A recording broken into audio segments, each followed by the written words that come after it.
What's going on, guys? It is a Lone Courier here, and I'm here to talk to you guys today about something TotalBiscuit mentioned in one of his videos recently, and I really felt like this is such a good point, and I just had to make a video on it, you know? So, one thing TotalBiscuit mentioned in his video, I'll find what it is right now. It is the video where he talks about how not to sue Nerdcubed for about 28 minutes, and the video...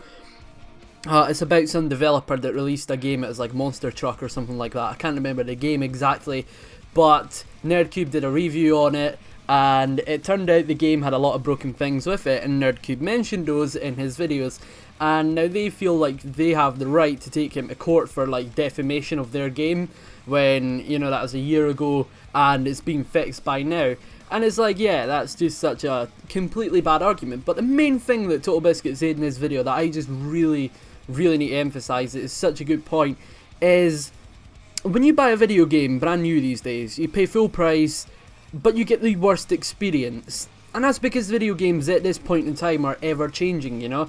There's all these patches that come out for them, game modes are missing, you know, say for example when Halo 5 came out, Forge wasn't even in the game, and Forge mode is quite a big important thing to Halo, you know, it's where all the custom maps come from.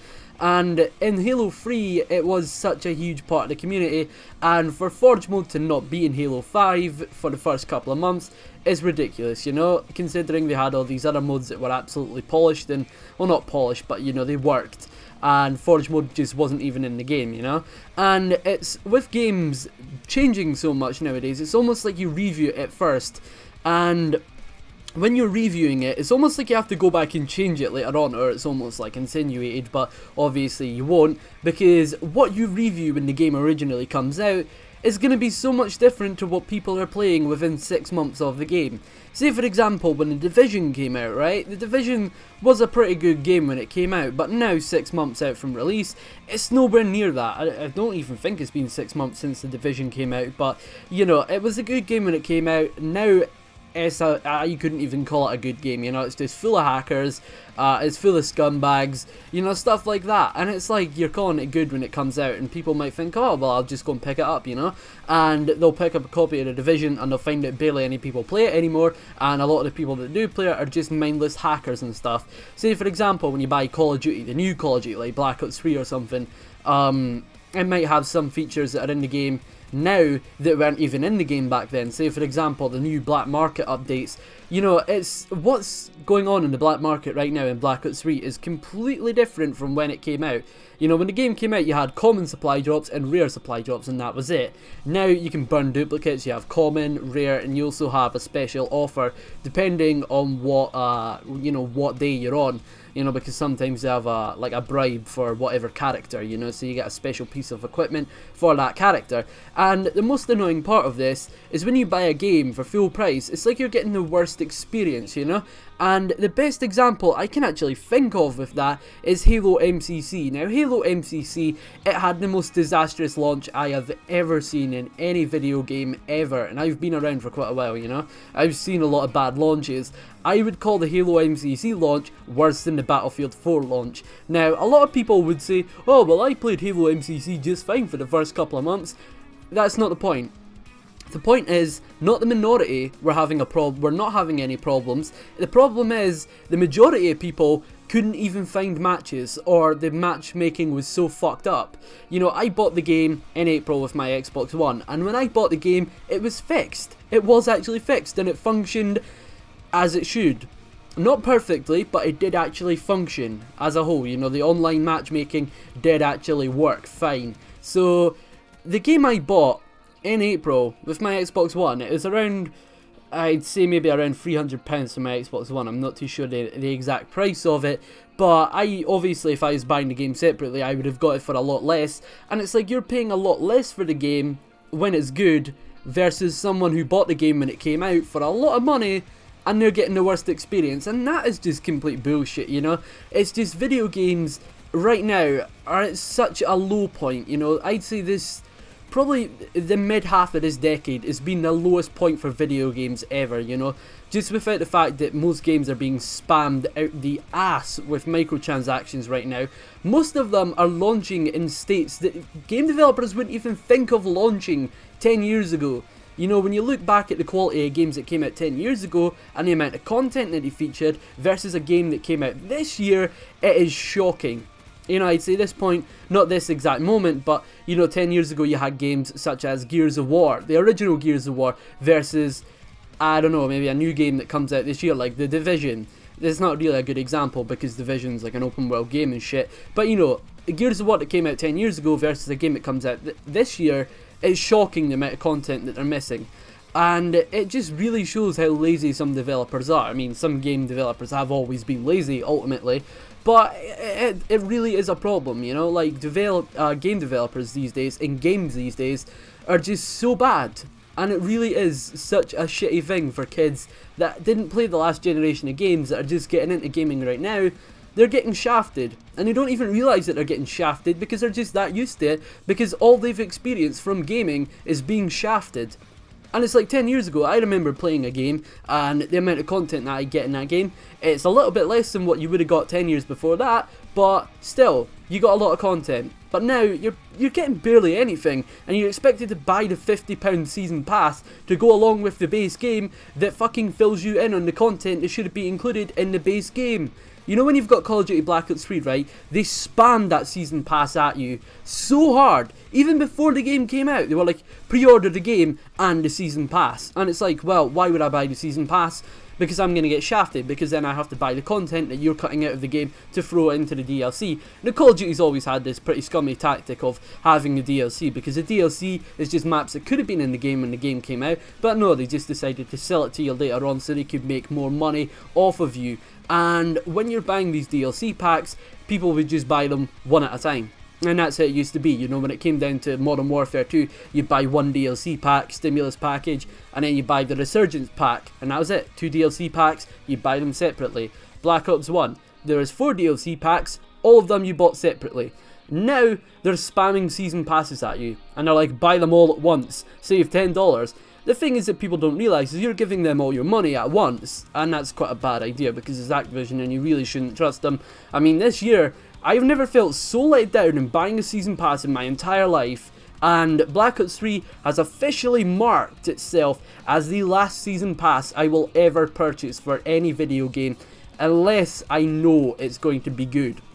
For example, Fallout 4, not exactly the best quality DLC, I will admit that right now, but I felt like I got my money's worth when it came down to the season pass, because I bought it back in January, back in January when it was around £30, and now it's, I think it was about £20, maybe £21, bought it for £21, now the price has been raised to £40, which is, you know, quite a lofty price raise right there, so I got good value from my season pass for Fallout 4, but then you get Call of Duty where you're expected to buy the £39.99 season pass along with the base game that costs around £49.99 depending on where you buy it from, and it's ridiculous, dude. You know, you're expected to buy all this shit at once, and it's not even like you're getting a good game out of it. You know, when I bought Black Ops 3 back in November, you know, the day it came out, it didn't really feel that good. I mean, sure, the gameplay was fun, it played just like any other Call of Duty that's, you know, mindless fun, but you know, it just had so many broken things with it at launch. You know, the amount of host migrations I went through when the game came out, and the kids that are buying the game these days, they're not getting frequent host migrations. I mean, well, Call of Duty is a bit of a bad example because,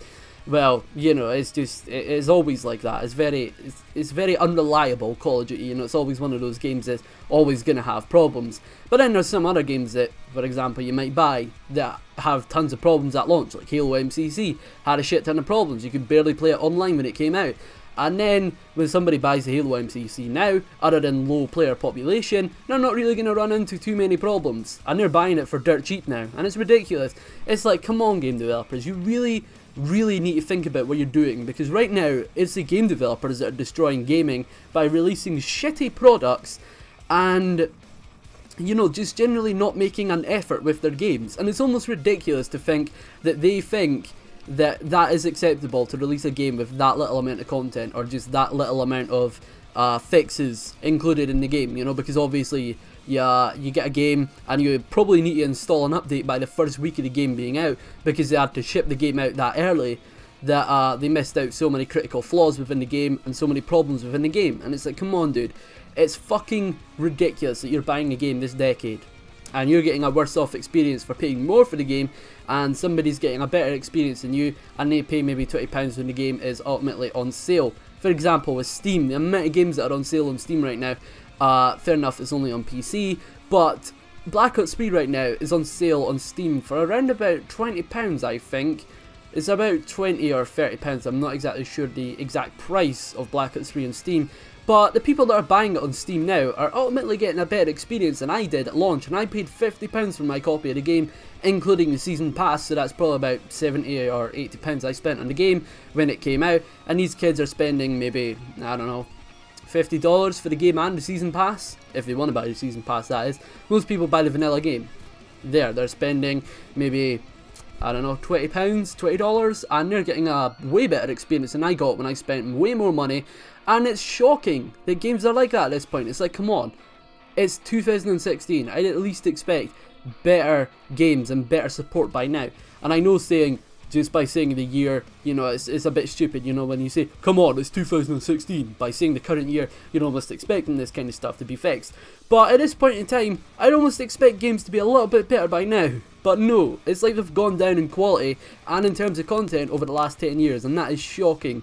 Another example right now that I want to say just before I end off the video, Star Wars Battlefront 2 came out 10 years ago. You got a campaign, you got Galactic Conquest. I'm not too sure if campaign and Galactic Conquest were the same thing, but you know, campaign, Galactic Conquest, you had all the offline modes, you had all the online modes, you had multiplayer, you had the hero fights, you had all of that stuff, and then you get Star Wars Battlefront this year. Well, last year technically. What does it have? Not very much compared to the Battlefront that came out 10 years ago, and that's very, very shocking, you know? Battlefront didn't have a campaign because The Force Awakens was coming out, and because they wanted to rush it out so it would mirror the launch of The Force Awakens. And the thing is, they also try to make Battlefront a little bit worse so people would go to see The Force Awakens rather than buy the video game. Then that to me is shocking, you know? It's like I bought this game 10 years ago, well, Battlefront 2, and now I'm buying Star Wars Battlefront, the EA version, and I'm getting shafted, you know? It's shocking. It's utterly shocking the way games are at this point in time, and it's almost like you'd expect more, but no, you're getting less, and you're getting an overall worse experience if you buy the game on day one. So, you know, I guess that's just an example of why you shouldn't buy games when they come out and wait until they're on sale. For example, I bought Doom just over a month ago. How much did I pay for it? About £50. How much is it on sale? How much is it on sale on Steam for? £20. Shocking. It's just so annoying, you know? But yeah, I hope you guys have enjoyed the video. It's been a lone courier. I'll see you guys in the next one. If you've got any opinions, or if you've had any experiences by being shafted by a game and then having a much better experience months later when the game is ultimately cheaper, leave them in the comments, as I'd love to hear from you guys. And yeah, see you guys in the next one. Peace.